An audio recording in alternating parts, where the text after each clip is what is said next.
I'm trying to say they sit on your shelf, holding it all together. Bookends, yeah. Without them, the books just fall into a mess, right?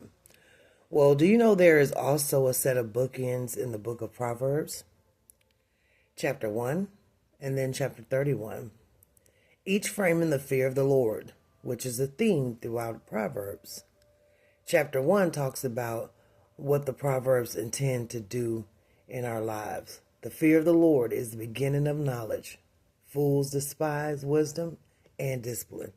That can be found in Proverbs 1 and 7. While the last chapter says, a woman who fears the Lord will be praised. And that can be found in Proverbs 31 and 30.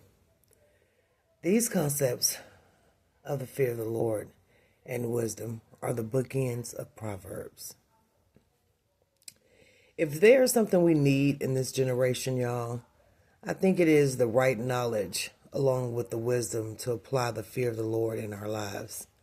Remember, knowledge is just information, but fearing God is character. In this era of technology, we have tons of information, but only in God can we find the truth. See, knowledge without wisdom is just trivial information in our heads, in our hearts, in our brains. You know, the only way to apply information wisely is through the fear of the Lord in our lives. The reverent fear of God will lead us not only to do the right thing, but with the right heart as well. So the foundation of life is the fear of the Lord.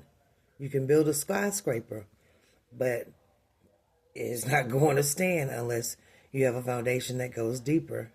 You can have an awesome, beautiful tree in your yard, but if you do not have roots that go deep into the ground, you know it's going to fall.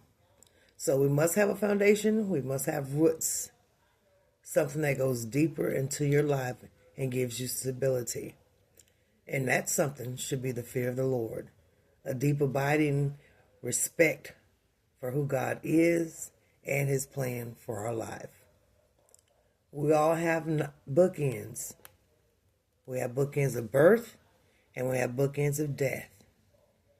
But the wise person chooses the bookends of Proverbs, the fear of the Lord, to hold their lives together.